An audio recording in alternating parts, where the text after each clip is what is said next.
Maraming po sa inyo lahat. Wow. Thank you so much. Grabe. This is such an honor para sa akin na nandito ka. Totoo yan, alam niyo mga kaibigan, napakahusay talaga ni Pablo. And, di ba? Alam ko kanina, kinapagkikwento ka namin yung introduce ka namin ni Jada.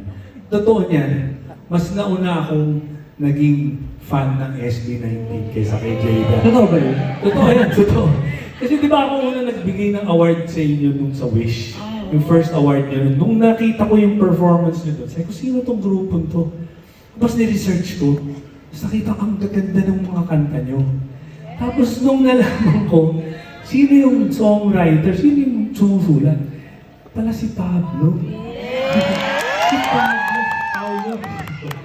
Si Paolo, sabi ko, grabe yung utak niya, ibang klase, sobrang fertile, and I am just so thrilled. Tapos, doon ko nalaman niyo, sinabi ni Jada, Dad, merong fandom ang SB19, yung 18.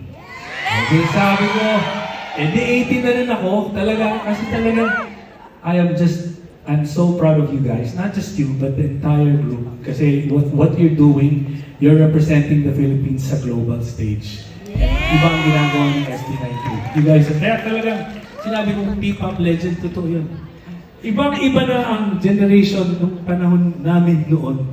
Kung ano yung, dati iba yung Pinoy pop. Ngayon, yung P-pop genre na siya.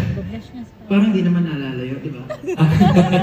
Pero, totoo lang, Pablo, sa totoo lang, I am just so thrilled to be here on stage. Alam niyo, gusto kong patunayan sa kanila na talagang 18 ako. Hotdog ang hotdog. Alam nila. Sinusubaybayan ko talaga kayo. Wait, congratulations nga pala. Nanalo kayo. Di ba, kapanalo lang nila dun sa Kids' Choice.